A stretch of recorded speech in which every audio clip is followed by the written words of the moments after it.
Hello friends, ಹ್ಯಾಗ್ಲೋ ನಿಮ್ಮ ಪ್ಲ್ಯಾಂಟಲ್ಲಿ ಎಷ್ಟು variety of ಕಲರ್ಗಳು ಬರುತ್ತೆ ಅಂತ ಕಳೆದ ವಿಡಿಯೋದಲ್ಲಿ ನಾನು ತಿಳಿಸ್ಕೊಟ್ಟಿದ್ದೆ. ಅದ್ರ ಜೊತೆಗೆ ಕಲರ್ಫುಲ್ ಆಗಿರುವಂಥ ಲೀಫ್ಗಳನ್ನು ಹೊಂದಿರುವ ಹ್ಯಾಗ್ಲೋ ನಿಮ್ಮ ಪ್ಲ್ಯಾಂಟಿಗೆ ಯಾವ ಯಾವ ಹೆಸರಿಂದ ಕರೀತಾರೆ ಅನ್ನೋ ವಿಡಿಯೋನು ಕೂಡ ಅಪ್ಲೋಡ್ ಮಾಡಿದ್ದೀನಿ. ಇವತ್ತಿನ ವಿಡಿಯೋದಲ್ಲಿ ನಾನು ಹ್ಯಾಗ್ಲೋನಿಮಾ ರೈಸ್ ಲೀಫ್ ಬಗ್ಗೆ ನಾನು ಇನ್ಫಾರ್ಮೇಷನ್ನ ಕೊಡ್ತೀನಿ. ವಿಡಿಯೋ ನಿಮಗೆ ಇಷ್ಟ ಆದರೆ ಲೈಕ್ ಮಾಡಿ, ಶೇರ್ ಮಾಡಿ, ಕಮೆಂಟ್ ಮಾಡಿರೋ ಜೊತೆಗೆ ಸಬ್ಸ್ಕ್ರೈಬ್ ಆಗೋದನ್ನ ಮರಿಬೇಡಿ. Welcome back my YouTube channel. ಹ್ಯಾಗ್ಲೋನಿಮಾ ಪ್ಲ್ಯಾಂಟಲ್ಲಿ ಎಷ್ಟು ವೆರೈಟಿ ಆಫ್ ಕಲರ್ ಕಾಂಬಿನೇಷನ್ನ ನೋಡ್ತೀವಿ. ಅದ್ರ ಜೊತೆಗೆ ಎಲೆಗಳ ಸ್ಟ್ರಕ್ಚರು ಕೂಡ ತುಂಬ ಡಿಫ್ರೆಂಟಾಗಿರುತ್ತೆ. ಅದರಲ್ಲಿ ಒಂದಾಗಿರುವಂಥ ಹ್ಯಾಗ್ಲೋನಿಮಾ ರೈಸ್ ಲೀಫ್ಗಳನ್ನು ಕೂಡ ನೋಡ್ಬೋದು. ಯಾವ ರೀತಿ ಇದೆ, ಎಲೆಗಳ ಶೇಪ್ ಇರ್ಬೋದು, ಕಲರ್ ಕಾಂಬಿನೇಷನ್ ಆಗಿರ್ಬೋದು, ಅದರ ಬುಡನೂ ಕೂಡ ತುಂಬ ಡಿಫ್ರೆಂಟಾಗಿದೆ ಅಂತಲೇ ಹೇಳ್ಬೋದು. ಹ್ಯಾಗ್ಲೋನಿಮಾ ಪ್ಲ್ಯಾಂಟಲ್ಲಿ ತುಂಬ ವೆರೈಟಿ ಆಫ್ ಪ್ಲ್ಯಾಂಟ್ಗಳು ಬರುತ್ತೆ. ಅದಕ್ಕೆ ಹ್ಯಾಗ್ಲೋನಿಮಾ ಪ್ಲ್ಯಾಂಟ್ ಅಂತಲೇ ಕರೀತಾರೆ. ಅದೇ ಡಿಫ್ರೆಂಟ್ ಲೀಫ್ಗಳನ್ನು ಹೊಂದಿರುತ್ತೆ. ಹ್ಯಾಗ್ಲೋನಿಮಾ ಪ್ಲ್ಯಾಂಟಲ್ಲಿ ಕಲರ್ ಕಾಂಬಿನೇಷನ್ಗೆ ತಕ್ಕಂತೆ ಪ್ಲ್ಯಾಂಟು ಕೂಡ ತುಂಬ ಯೂನಿಕಾಗಿ ಕಾಣ್ತಾ ಇರುತ್ತೆ. ಹ್ಯಾಗ್ಲೋನಿಮಾ ಪ್ಲ್ಯಾಂಟನ್ನು ಯಾವ ರೀತಿ ಸೆಮಿ ಶೇಡಲ್ಲಿ ಇಡ್ತಾ ಇದ್ವಿ, ಅದೇ ರೀತಿ ಹ್ಯಾಗ್ಲೋನಿಮಾ ರೈಸ್ ಪ್ಲ್ಯಾಂಟನ್ನು ಕೂಡ ಸೆಮಿ ಶೇಡಲ್ಲಿ ಇಡ್ಬೋದು. ಅದ್ರ ಜೊತೆಗೆ ಪ್ಯೂರ್ ಇಂಡೋರ್ ಪ್ಲ್ಯಾಂಟ್ ಆಗಿರೋದಿಲ್ಲ ಹ್ಯಾಗ್ಲೋನಿಮಾ ಪ್ಲ್ಯಾಂಟು, ಔಟ್ಡೋರ್ ಪ್ಲ್ಯಾಂಟು ಆಗಿರೋದಿಲ್ಲ. ಸೆಮಿ ಶೇಡ್ ಬೇಕಾಗುತ್ತೆ ಪ್ಲ್ಯಾಂಟಿಗೆ. ಅದರಲ್ಲೂ ಹ್ಯಾಗ್ಲೋನಿಮಾ ರೈಸ್ ಪ್ಲ್ಯಾಂಟನ್ನು ಔಟ್ಡೋರಲ್ಲೂ ಕೂಡ ಇಟ್ಕೊಳ್ಬೋದು. ಹ್ಯಾಗ್ಲೋನಿಮಾದಲ್ಲಿ ವೆರೈಟಿ ಆಫ್ ಕಲರ್ ಕಾಂಬಿನೇಷನ್ ಬರುತ್ತೆ. ಗಿಡಗಳ ಸ್ಟ್ರಕ್ಚರು ಕೂಡ ತುಂಬ ಡಿಫ್ರೆಂಟಾಗಿರುತ್ತೆ ಅಂತ ಹೇಳಿದೆ. ಅದ್ರ ಜೊತೆಗೆ ಹ್ಯಾಗ್ಲೋನಿಮಾ ರೈಸ್ ಪ್ಲ್ಯಾಂಟನ್ನು ಔಟ್ಡೋರ್ ಕೂಡ ಇಡ್ಬೋದು. ಡೈರೆಕ್ಟಾಗಿ ಸನ್ಲೈಟ್ ಬೀಳೋ ಕಡೆನೂ ಕೂಡ ಪ್ಲ್ಯಾಂಟನ್ನು ಇಟ್ಕೊಳ್ಬೋದು. ಎಲ್ಲ ಹ್ಯಾಗ್ಲೋನಿಮಾ ಪ್ಲ್ಯಾಂಟನ್ನು ಕೂಡ ಆ ರೀತಿ ಇಟ್ಕೊಳ್ಳೋಕ್ಕೆ ಸಾಧ್ಯ ಆಗೋದಿಲ್ಲ. ನರ್ಸರಿ ವಿಸಿಟ್ ಮಾಡಿದಾಗ ಆದಷ್ಟು ಕಲರ್ ಕಾಂಬಿನೇಷನ್ ಇರುವಂತಹ ಹ್ಯಾಗ್ಲೋನಿಮಾ ಪ್ಲ್ಯಾಂಟನ್ನೇ ನೋಡ್ತೀವಿ. ತುಂಬ ಡಿಫ್ರೆಂಟ್ ಕಾಂಬಿನೇಷನ್ ಹೊಂದಿರುವಂಥ ಹ್ಯಾಗ್ಲೋನಿಮಾ ಪ್ಲ್ಯಾಂಟ್ಗಳು ನರ್ಸರಿಯಲ್ಲಿ ಸಿಗುತ್ತೆ. ಅದರಲ್ಲೂ ವೈಟ್ ಕಲರ್ ಹ್ಯಾಗ್ಲೋನಿಮಾ ಪ್ಲ್ಯಾಂಟು ಆದಷ್ಟು ರೇರ್ ಅಂತಲೇ ಹೇಳ್ಬೋದು ನರ್ಸರಿಯಲ್ಲಿ ಸಿಗೋದು. ಅದರಲ್ಲೂ ವೆರೈಟಿ ಆಫ್ ಹ್ಯಾಗ್ಲೋನಿಮಾ ಪ್ಲ್ಯಾಂಟಿನ ಮಧ್ಯೆ 1-2 ಪ್ಲ್ಯಾಂಟ್ಗಳು ಮಾತ್ರ ವೈಟ್ ಕಲರ್ ಇರುತ್ತೆ. ಅಷ್ಟು ಹೆಲ್ದಿಯಾಗಿಯೂ ಕೂಡ ಇರೋದಿಲ್ಲ. ಕಲರ್ ಕಾಂಬಿನೇಷನ್ ಇರುವಂಥ ಹ್ಯಾಗ್ಲೋನಿಮಾ ಪ್ಲ್ಯಾಂಟಿಗೂ ಅದರಲ್ಲೂ ಫುಲ್ಲು ವೈಟ್ ಕಲರ್ ಇರುವಂಥ ಹ್ಯಾಗ್ಲೋನಿಮಾ ಪ್ಲ್ಯಾಂಟಿಗೂ ತುಂಬ ವ್ಯತ್ಯಾಸ ಇದೆ. ತುಂಬ ಕಲರ್ ಕಾಂಬಿನೇಷನ್ ಇರುವಂಥ ಹ್ಯಾಗ್ಲೋನಿಮಾ ಪ್ಲ್ಯಾಂಟನ್ನು ಕೇರ್ ಮಾಡೋದು ಕೂಡ ತುಂಬ ಈಸಿ, ತುಂಬ ಬೇಗ ಬೆಳೆಯುತ್ತೆ ಪ್ಲ್ಯಾಂಟು. ಆದರೆ ಫುಲ್ಲು ವೈಟ್ ಕಲರ್ ಇರುವಂಥ ಹ್ಯಾಗ್ಲೋನಿಮಾ ಪ್ಲ್ಯಾಂಟು ಸ್ವಲ್ಪ ನಿಧಾನವಾಗಿ ಬೆಳೆಯುತ್ತೆ.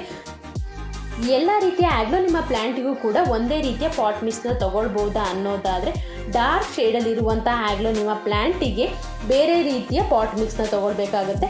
ಲೈಟ್ ಕಲರ್ ಇರುವಂಥ ಹ್ಯಾಗ್ಲೋನಿಮಾ ಪ್ಲ್ಯಾಂಟ್ಗಳಿಗೆ ಬೇರೆ ರೀತಿಯ ಪಾಟ್ ಮಿಕ್ಸ್ನ ತೊಗೊಳ್ಬೇಕು. ಕಪ್ಪು ಮಣ್ಣು, ಕೆಂಪು ಮಣ್ಣಿನ ಜೊತೆಗೆ ಕೋಕೋಪಿಟ್ ಮತ್ತು ಪರ್ಲೈಟ್ನ ಮಿಕ್ಸ್ ಮಾಡಿ ರಿಪೋರ್ಟ್ನ ಮಾಡ್ಕೊಳ್ತೀನಿ. 10 ಇಂಚಿನ ಪಾಟ್ ಸೈಜಿಂದ ನಾನಿಲ್ಲಿ 8 ಇಂಚಿನ ಪಾಟ್ ಸೈಜಿಗೆ ಶಿಫ್ಟ್ ಮಾಡ್ಕೊಳ್ತಾ ಇದ್ದೀನಿ. ಪ್ಲ್ಯಾಂಟು ಕೂಡ ತುಂಬ ಹೈಟ್ ಬೆಳೆದಿರೋ ಜೊತೆಗೆ ಎಕ್ಸ್ಟ್ರಾ ಪ್ಲ್ಯಾಂಟ್ಗಳು ಕೂಡ ಗ್ರೋತ್ ಆಗಿರೋದ್ರಿಂದ ರಿಪೋರ್ಟ್ನ ಮಾಡ್ಕೊಳ್ತಾ ಇರೋದು. 10 ಇಂಚಿನ ಪಾಟಲ್ಲಿ ಇರುವಂತಹ ಪ್ಲ್ಯಾಂಟನ್ನು ಡಿವೈಡ್ ಮಾಡಿ 8 ಇಂಚಿನ ಪಾಟಿಗೆ ಶಿಫ್ಟ್ ಮಾಡ್ಕೊಳ್ಬೇಕು. ಪರ್ಲೈಟ್ ಆಗಿರ್ಬೋದು, ಕೋಕೋಪೀಟ್ ಆಗಿರ್ಬೋದು, ಮಣ್ಣಿನ ಜೊತೆ ಚೆನ್ನಾಗಿ ಮಿಕ್ಸ್ ಮಾಡಿನೇ ರಿಪೋರ್ಟ್ನ ಮಾಡ್ಕೊಳ್ಬೇಕು. ರಿಪೋರ್ಟ್ ಮಾಡಬೇಕಾದ್ರೆ ಒಂದು ಲೇಯರ್ ಮಣ್ಣು ಹಾಕೋದು, ಮತ್ತೊಂದು ಲೇಯರು ಕೋಕೋಪೀಟ್ ಹಾಕೋದು, ಮತ್ತೆ ಮಣ್ಣು ಹಾಕೊಳ್ಳೋದು, ಮತ್ತು ಕೋಕೋಪೀಟ್ ಹಾಕಿ ರಿಪೋರ್ಟ್ನ ಮಾಡಿಕೊಂಡಾಗ ಬೇರ್ಗಳು ಸಂಪೂರ್ಣವಾಗಿ ಕೊಳಿತಾ ಬರುತ್ತೆ. ಆದಷ್ಟು ಮಣ್ಣಿನ ಪ್ರಮಾಣ ಜಾಸ್ತಿ ಇರಬೇಕು. ಕೋಕೋಪೀಟ್ ಆಗಿರ್ಬೋದು, ಪರ್ಲೈಟ್ ಆಗಿರ್ಬೋದು, ಆದಷ್ಟು ಕಡಿಮೆ ಪ್ರಮಾಣದಲ್ಲಿ ತೊಗೊಳ್ಬೇಕು. ಮಣ್ಣಿನ ಪ್ರಮಾಣ ಎಷ್ಟು ತೊಗೊಂಡಿರ್ತೀವಿ ಅದರ ಕಾಲು ಭಾಗದಷ್ಟು ಕೋಕೋಪೀಟ್ ಮತ್ತು ಪರ್ಲೈಟ್ನ ಮಿಕ್ಸ್ ಮಾಡಿ ರಿಪೋರ್ಟ್ನ ಮಾಡ್ಕೊಳ್ಬೇಕು. ಈ ರೀತಿ ಪಾಟ್ ಮಿಕ್ಸ್ನ ತೊಗೊಂಡು ಹ್ಯಾಗ್ಲೋನಿಮಾ ರೈಸ್ ಪ್ಲ್ಯಾಂಟನ್ನು ರಿಪೋರ್ಟ್ ಮಾಡೋದ್ರಿಂದ ಏನು ಬೆನಿಫಿಟ್ ಇದೆ ಅಂದರೆ, ಪ್ಲ್ಯಾಂಟಿನ ಬೇರ್ಗಳು ಸಂಪೂರ್ಣವಾಗಿ ಪಾಟ್ ಫುಲ್ಲು ಕವರ್ ಆಗುತ್ತೆ. ಹಾಗಾಗಿ ಪ್ಲ್ಯಾಂಟು ತುಂಬ ಹೆಲ್ದಿಯಾಗಿ ಕಾಣ್ತಾ ಇರುತ್ತೆ. ಅನ್ಹೆಲ್ದಿ ಅನಿಸೋದಿಲ್ಲ. ಯಾಕೆ ಅನ್ಹೆಲ್ದಿ ಅನ್ನಿಸ್ತಾ ಇರುತ್ತೆ ಅಂದರೆ, ಬೇರ್ಗಳು ಕೊಳಿತಾ ಬರ್ತಾ ಇದೆ, ಬೇರ್ಗಳು ತುಂಬ ಡಲ್ಲಾಗಿದೆ ಮಣ್ಣಿನ ಒಳಗೆ ಅನ್ಬೇಕಾದ್ರೆ ಪ್ಲ್ಯಾಂಟು ಕೂಡ ತುಂಬ ಡಲ್ಲಾಗಿ ಕಾಣುತ್ತೆ, ಗ್ರೋತು ಕೂಡ ಆಗೋದಿಲ್ಲ. ಯಾವುದೇ ರೀತಿಯ ಪ್ಲ್ಯಾಂಟನ್ನು ಕೂಡ ರಿಪೋರ್ಟ್ ಮಾಡಿದ ಮೇಲೂ ಕೂಡ ಪ್ಲ್ಯಾಂಟು ತುಂಬ ಡಲ್ಲಾಗಿದೆ, ಕೊಳಿತಾ ಬರ್ತಾ ಇದೆ ಅಂದಾಗ ಪಾಟ್ ಮಿಕ್ಸ್ನ ಕರೆಕ್ಟಾಗಿ ತೊಗೊಂಡಿರಲ್ಲ. ಇನ್ನೊಂದು ಟೈಮಲ್ಲಿ ಏನಾಗುತ್ತೆ ಅಂದರೆ, ಬೇರ್ಗಳಿಗೆ ಮಣ್ಣು ಸಪೋರ್ಟ್ ತೊಗೊಳ್ತಿರಲ್ಲ. ಹಾಗಾಗಿನೂ ಕೂಡ ಬೇರು ಒಳಗಡೆ ಕೊಳಿತಾ ಇರ್ಬೋದು, ಇಲ್ಲ ಡಲ್ಲಾಗಿ ಇರ್ಬೋದು, ಸಂಪೂರ್ಣವಾಗಿ ಸತ್ತು ಕೂಡ ಹೋಗಿರುತ್ತೆ ಬೇರು. ಆಗ ಪ್ಲ್ಯಾಂಟು ತುಂಬ ಅನ್ಹೆಲ್ದಿ ಅನಿಸುತ್ತೆ. ಇಂಡೋರ್ ಪ್ಲ್ಯಾಂಟ್ ಆಗಿರ್ಬೋದು, ಔಟ್ಡೋರ್ ಪ್ಲ್ಯಾಂಟ್ ಆಗಿರ್ಬೋದು, ಯಾವುದೇ ರೀತಿಯ ಪ್ಲ್ಯಾಂಟು ತುಂಬ ಹೆಲ್ದಿಯಾಗಿ ಕಾಣ್ತಾ ಇದೆ ಅಂದರೆ ಮಣ್ಣು ತುಂಬ ಚೆನ್ನಾಗಿದೆ, ಪಾಟ್ ಮಿಕ್ಸ್ನು ಕೂಡ ತುಂಬ ಚೆನ್ನಾಗಿ ತೊಗೊಂಡಿದ್ದೀವಿ ಅಂತ ಅರ್ಥ.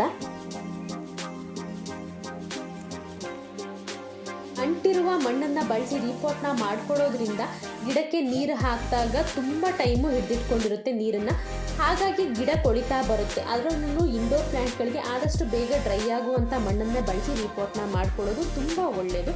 ಮಳೆಗಾಲದಲ್ಲೂ ಕೂಡ ತುಂಬ ಹೆಲ್ಪ್ ಆಗುತ್ತೆ ಈ ರೀತಿ ಡ್ರೈ ಇರುವಂತಹ ಮಣ್ಣನ್ನು ಬಳಸಿ ರೀಪಾಟ್ ಮಾಡ್ಕೊಳ್ಳೋದು. ಬೇಸಿಗೆಯಲ್ಲಿ ನೀರನ್ನು ಹಾಕೊಳ್ಳೋದು ಸ್ವಲ್ಪ ಕಷ್ಟ ಅನ್ನೋದು ಬಿಟ್ಟು ಆದಷ್ಟು ಬೇಗ ಡ್ರೈ ಆಗೋದ್ರಿಂದ ಬೇರುಗಳು ಕೂಡ ಕೊಳೆಯುವಂಥ ಚಾನ್ಸಸ್ಸು ತುಂಬ ಕಡಿಮೆ ಇರುತ್ತೆ. ಹಾಗಾಗಿನೇ ಇಂಡೋರ್ ಪ್ಲ್ಯಾಂಟ್ಗಳಿಗೆ ಆದಷ್ಟು ಡ್ರೈ ಇರುವಂತಹ ಮಣ್ಣನ್ನು ಬಳಸಿ ರೀಪಾಟ್ನ ಮಾಡ್ಕೊಳ್ಬೇಕು. ಅಂಟಿರುವಂತಹ ಮಣ್ಣನ್ನು ಬಳಸಬಾರ್ದು, ಔಟ್ಡೋರ್ ಪ್ಲ್ಯಾಂಟ್ಗೂ ಕೂಡ ಬಳಸಬಾರ್ದು. ಇರೋದ್ರಲ್ಲಿ ಕಂಪೇರ್ ಮಾಡಿದ್ರೆ ಇಂಡೋರ್ ಪ್ಲ್ಯಾಂಟ್ಗೂ ಔಟ್ಡೋರ್ ಪ್ಲ್ಯಾಂಟ್ಗೂ, ಇಂಡೋರ್ ಪ್ಲ್ಯಾಂಟ್ಗಳಿಗೆ ಆದಷ್ಟು ಅಂಟಿರುವಂತಹ ಮಣ್ಣನ್ನು ಬಳಸಬಾರ್ದು. ಅದ್ರ ಜೊತೆಗೆ ಆದಷ್ಟು ಬೇಗ ಡ್ರೈ ಆಗುವಂತಹ ಮಣ್ಣನ್ನು ಬಳಸಬೇಕು.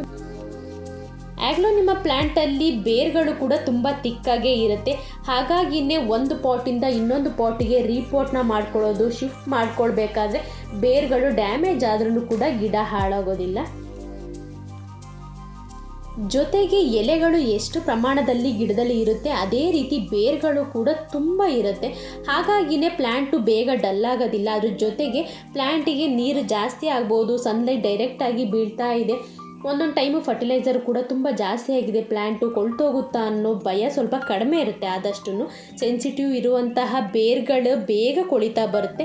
ಅದರಲ್ಲೂ ಆಗ್ಲೋನಿಮಾ ಪ್ಲ್ಯಾಂಟಿನ ಬೇರುಗಳು ತುಂಬ ತಿಕ್ಕಾಗಿರೋದ್ರಿಂದ ಬೇಗ ಸಡನ್ನಾಗಿ ಡಲ್ ಆಗೋದಿಲ್ಲ ಪ್ಲ್ಯಾಂಟ್ಗಳ. ಜೊತೆಗೆ ಕೊಳ್ತು ಕೂಡ ಹೋಗೋದು ತುಂಬ ಕಡಿಮೆ.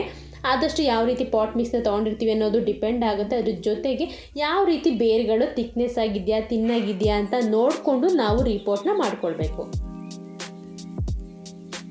ಆಗ್ಲೋನಿಮಾ ರೈಸ್ ಪ್ಲ್ಯಾಂಟಿನ ಬೇರುಗಳಿಗೂ ಮತ್ತು ಎಲೆಗಳಿಗೂ ತುಂಬ ವ್ಯತ್ಯಾಸ ಇದೆ. ರೀಪಾಟ್ ಮಾಡ್ಕೊಬೇಕಾದ್ರೆ ಬೇರೆ ಪಾಟಿಗೆ ಶಿಫ್ಟ್ ಮಾಡಬೇಕಾದ್ರೂ ಕೂಡ ಬೇರುಗಳು ಎಲ್ಲೂ ಕೂಡ ಡ್ಯಾಮೇಜ್ ಆಗಲಿಲ್ಲ. ತುಂಬ ತಿಕ್ಕಾಗಿರುವಂತಹ ಬೇರುಗಳನ್ನು ಹೊಂದಿರುವಂತಹ ಆಗ್ಲೋನಿಮಾ ರೈಸ್ ಪ್ಲ್ಯಾಂಟು ತುಂಬ ಈಸಿಯಾಗಿಯೇ ರೀಪಾಟ್ ಮಾಡ್ಕೊಳ್ಬೋದು ಅಂತ ಅಂದ್ಕೊಂಡೆ. ಆದರೆ ಬೇರಾಗಿರ್ಬೋದು, ಬುಡ ಆಗಿರ್ಬೋದು ತುಂಬ ತಿಕ್ಕಾಗಿಯೇ ಅನ್ನಿಸ್ತಾ ಇತ್ತು. ಆದರೆ ಲೀಫ್ ಮಾತ್ರ ತುಂಬ ಸ್ಮೂತ್ ಅಂತ ಅನ್ನಿಸ್ತು. ರೀಪಾಟ್ ಮಾಡಬೇಕಾದ್ರೆ ಲೀಫಿಗೆ ಒಂದು ಸ್ವಲ್ಪ ಟಚ್ ಆದ್ರೂ ಕೂಡ ಕಟ್ಟಾಗ್ತಾ ಇತ್ತು. ತುಂಬ ಸೆನ್ಸಿಟಿವ್ ಇದೆ ಎಲೆಗಳು ಅಂತ ನನಗೆ ಅನ್ನಿಸ್ತು. ಆಗ್ಲೋನಿಮಾ ಬೇರೆ ಬೇರೆ ರೀತಿ ಆಗ್ಲೋನಿಮಾ ಪ್ಲ್ಯಾಂಟನ್ನು ಕೂಡ ರೀಪಾಟ್ನ ಮಾಡಿದ್ದೀನಿ. ಈ ರೀತಿ ಅನಿಸಿರಲಿಲ್ಲ. ಎಲೆಗಳು ಯಾವ ರೀತಿ ರಫ್ ಆಗಿರುತ್ತೆ ಅದೇ ರೀತಿ ಬೇರುಗಳು ಕೂಡ ತುಂಬ ಚೆನ್ನಾಗಿಯೇ ಹೆಲ್ದಿಯಾಗಿಯೇ ಅನ್ನಿಸ್ತಾ ಇತ್ತು. ರೀಪಾಟ್ ಮಾಡಬೇಕಾದ್ರೆ ಯಾವುದೇ ರೀತಿಯ ಎಲೆನೂ ಕೂಡ ಕಟ್ಟಾಗಿರಲಿಲ್ಲ. ಆದರೆ ಆಗ್ಲೋನಿಮಾ ರೈಸ್ ಪ್ಲ್ಯಾಂಟನ್ನು ರೀಪಾಟ್ ಮಾಡಬೇಕಾದ್ರೆ ಎಲೆಗಳು ಕಟ್ಟಾಗ್ತಾ ಇತ್ತು. ಅದರಲ್ಲೂ ವಾಟರ್ ಕಂಟೆಂಟು ಎಲೆಗಳಲ್ಲಿ ತುಂಬ ಜಾಸ್ತಿ ಇದೆ ಅಂತ ಅನ್ನಿಸ್ತಾ ಇತ್ತು. ಎಲೆಗಳಲ್ಲಿ ನೀರಿನ ಕಂಟೆಂಟು ತುಂಬ ಜಾಸ್ತಿ ಇರೋದ್ರಿಂದನೇ ಎಲ್ಲ ಪಾಟಲ್ಲಿರುವಂತಹ ಪ್ಲ್ಯಾಂಟ್ಗಳನ್ನು ರೀಪಾಟ್ ಮಾಡಬೇಕಾದ್ರೆ ಒಂದಲ್ಲ ಒಂದು ಎಲೆ ಕಟ್ಟಾಗ್ತಾ ಇತ್ತು. ಆದರೆ ಬೇರು ಮಾತ್ರ ತುಂಬ ಈಸಿಯಾಗಿ ಬಂತು. ರೀಪಾಟ್ ಮಾಡೋಕ್ಕೂ ಕೂಡ ತುಂಬ ಸುಲಭ ಅಂತ ನಾನು ಅಂದ್ಕೊಂಡೆ. ರೀಪಾಟ್ ಮಾಡಬೇಕಾದ್ರೆ ಎಲೆಗಳು ಮಾತ್ರ ಕಟ್ಟಾಗ್ತಾ ಇತ್ತು. ನೀರಿನ ಕಂಟೆಂಟ್ ತುಂಬ ಇರೋದ್ರಿಂದ ತುಂಬ ಹಾರ್ಡಾಗಿ ಪ್ಲ್ಯಾಂಟನ್ನು ಇಟ್ಕೊಂಡಾಗ ಕಟ್ಟಾಗ್ತಾ ಇತ್ತು. ತುಂಬ ಸ್ಮೂತಾಗಿ ಇಟ್ಕೊಂಡು ರೀಪಾಟ್ ಮಾಡಬೇಕಾದ್ರೆ ಕಟ್ಟಾಗಲಿಲ್ಲ. ಆಗ್ಲೋನಿಮಾ ಪ್ಲ್ಯಾಂಟಲ್ಲಿ ಅದರಲ್ಲೂ ಆಗ್ಲೋನಿಮಾ ರೈಸ್ ಪ್ಲ್ಯಾಂಟನ್ನು ಈಸಿಯಾಗಿ ಮೇಂಟೆನೆನ್ಸ್ ಮಾಡೋಕ್ಕೆ ಆಗೋದಿಲ್ಲ ಅಂತ ಅಂದ್ಕೊಂಡೆ. ರೀಪಾಟ್ ಮಾಡಬೇಕಾದ್ರೆ ತುಂಬ ಡೆಲಿಕೇಟ್ ಇದೆ ಪ್ಲ್ಯಾಂಟು, ಯಾವ ರೀತಿ ಕೇರ್ನ ಮಾಡಬೇಕು ಅನ್ನೋ ಕನ್ಫ್ಯೂಷನು ನನಗೂ ಕೂಡ ಇತ್ತು. ಆದರೆ ರೀಪಾಟ್ ಮಾಡಿದ ಮೇಲೆ ತುಂಬ ಹೆಲ್ದಿ ಅಂತ ಅನ್ನಿಸ್ತಾ ಇತ್ತು. ಕೇರ್ ಮಾಡೋದು ಕೂಡ ತುಂಬ ಈಸಿಯಾಗಿಯೇ ಮೇಂಟೆನೆನ್ಸ್ನ ಮಾಡ್ಬೋದು. ಪ್ಲ್ಯಾಂಟನ್ನು ತುಂಬ ಕಾಳಜಿನ ತೊಗೊಳ್ಬೇಕು. ಪ್ಲ್ಯಾಂಟಿಗೆ ಯಾವಾಗಲೂ ನೀರನ್ನು ಹಾಕ್ಕೊಳ್ತಾ ಇರಬೇಕು. ನೀರು ಡ್ರೈ ಆದ ತಕ್ಷಣ ಹಾಕಿಲ್ಲ ಅಂದರೆ ಗಿಡ ಡಲ್ಲಾಗುತ್ತೆ ಅನ್ನೋದು ಯಾವ ಸಮಸ್ಯೆನೂ ಕೂಡ ಇಲ್ಲ. ಫಂಗಸ್ಸು ಕೂಡ ತುಂಬ ರೇರ್ ಅಂತಲೇ ಹೇಳ್ಬೋದು ಪ್ಲ್ಯಾಂಟಿಗೆ ಬರೋದು. 6 ತಿಂಗಳಾಗಿದೆ ಪ್ಲ್ಯಾಂಟನ್ನು ರೀಪಾಟ್ ಮಾಡಿ. ಯಾವುದೇ ರೀತಿಯ ಪ್ಲ್ಯಾಂಟಲ್ಲಿ ಫಂಗಸ್ ಆಗಿದ್ರೂ ಕೂಡ ಈ ಪ್ಲ್ಯಾಂಟಿಗೆ ಶಿಫ್ಟ್ ಆಗಿಲ್ಲ. ತುಂಬ ಹೆಲ್ದಿಯಾಗಿಯೇ ಇದೆ ಪ್ಲ್ಯಾಂಟು. ಅದರಲ್ಲೂ ನೀರು ಹಾಕಿಲ್ಲ, 1 ವೀಕ್ ಆದ್ರೂ ನೀರನ್ನು ಹಾಕಿಲ್ಲ ಅಂದ್ರೂ ಕೂಡ ಗಿಡ ಡಲ್ ಆಗೋದಿಲ್ಲ. ನೀರಿನ ಕಂಟೆಂಟು ಎಲೆಗಳಲ್ಲಿ ತುಂಬ ಜಾಸ್ತಿ ಇರೋದ್ರಿಂದ 1 ವೀಕ್ ಮೇಂಟೆನೆನ್ಸ್ ಆಗೋದು. ವೀಕಲ್ಲಿ 1 ದಿನ ನೀರನ್ನು ಹಾಕ್ಕೊಂಡ್ರೂ ಕೂಡ ಗಿಡ ತುಂಬ ಹೆಲ್ದಿಯಾಗಿ ಕಾಣ್ತಾ ಇರುತ್ತೆ. ರೀಪಾಟ್ ಮಾಡಬೇಕಾದ್ರೂ ಕೂಡ ಪಾಟ್ ಮಿಕ್ಸಿಗೆ ಯಾವುದೇ ರೀತಿಯ ಫರ್ಟಿಲೈಸರ್ನ ಯೂಸ್ ಮಾಡಿ ರೀಪಾಟ್ನ ಮಾಡಿಲ್ಲ. ಹಾಗಾಗಿ ಯಾವ ಟೈಮಲ್ಲಿ ಫರ್ಟಿಲೈಸರ್ನ ಪ್ಲ್ಯಾಂಟಿಗೆ ಕೊಡೋದು ಅನ್ನೋದಾದರೆ ರೀಪಾಟ್ ಮಾಡಿ ಮಿನಿಮಮ್ 2 ರಿಂದ 3 ತಿಂಗಳು ಆಗಿರುವಂತಹ ಪ್ಲ್ಯಾಂಟಿಗೆ ಫರ್ಟಿಲೈಸರ್ನ ಹಾಕ್ಕೊಳ್ಬೋದು. ಅದರಲ್ಲೂ ಪಾಟ್ ಸೈಜು ತುಂಬ ಮುಖ್ಯ ಆಗುತ್ತೆ. ಯಾವ ರೀತಿ ಪಾಟ್ ಸೈಜ್ ತೊಗೊಂಡಿದ್ದೀವಿ, ಎಷ್ಟು ಪ್ರಮಾಣದಲ್ಲಿ ಮಣ್ಣು ತೊಗೊಂಡಿದ್ದೀವಿ, ಪ್ಲ್ಯಾಂಟು ಕೂಡ ಎಷ್ಟು ಹೆಲ್ದಿ ಆಗಿದೆ ಅಂತ ನೋಡಿ ಫರ್ಟಿಲೈಸರ್ನ ಹಾಕ್ಕೊಳ್ಬೇಕು. DAPನ ಹಾಕ್ಕೊಳ್ಬೋದು. ಅದರಲ್ಲೂ ಪಾಟ್ ಸೈಜು ತುಂಬ ಇಂಪಾರ್ಟೆಂಟು. ಎಷ್ಟು ಪ್ರಮಾಣದಲ್ಲಿ ಮಣ್ಣನ್ನು ತೊಗೊಂಡಿದ್ದೀವಿ, ಅದ್ರ ಜೊತೆಗೆ ತುಂಬ ಪ್ಲ್ಯಾಂಟ್ ಹೆಲ್ದಿ ಆಗಿದೆಯಾ ಅನ್ಹೆಲ್ದಿ ಆಗಿದೆಯಾ ಅಂತ ಅಬ್ಸರ್ವ್ ಮಾಡಿ ಫರ್ಟಿಲೈಸರ್ನ ಹಾಕ್ಕೊಳ್ಬೇಕಾಗತ್ತೆ. ತುಂಬ ಹೆಲ್ದಿ ಇರುವಂತಹ ಪ್ಲ್ಯಾಂಟ್ ಆಗಿರ್ಬೋದು, ಅನ್ಹೆಲ್ದಿ ಅನ್ನಿಸ್ತಾ ಇರುವಂತಹ ಪ್ಲ್ಯಾಂಟಿಗೆ ಒಂದೇ ರೀತಿಯ ಕೇರ್ನ ತೊಗೊಳ್ಬೋದಾ, ಒಂದೇ ರೀತಿಯ ಫರ್ಟಿಲೈಸರ್ನ ಹಾಕ್ಕೊಳ್ಬೇಕಾ ಅನ್ನೋದಾದರೆ ಒಂದೇ ರೀತಿಯ ಕೇರಿನ ತೊಗೊಳ್ಬೋದು. ಆದರೆ ಒಂದೇ ರೀತಿಯ ಫರ್ಟಿಲೈಸರ್ನ ಯೂಸ್ ಮಾಡೋದು ಬೇಡ. ಯಾಕೆ ಅಂದರೆ ಹೆಲ್ದಿಯಾಗಿರುವಂತಹ ಪ್ಲ್ಯಾಂಟು ಯಾವುದೇ ರೀತಿಯ ಫರ್ಟಿಲೈಸರ್ನ ಹಾಕಿದಾಗಲೂ ಕೂಡ ಡಲ್ ಆಗೋದಿಲ್ಲ. ಅನ್ಹೆಲ್ದಿ ಆಗಿರುವಂತಹ ಪ್ಲ್ಯಾಂಟಿಗೆ ಫರ್ಟಿಲೈಸರ್ನ ಸಡನ್ನಾಗಿ ಹಾಕಿದಾಗ ಸಂಪೂರ್ಣವಾಗಿ ಡಲ್ ಆಗಿಬಿಡುತ್ತೆ.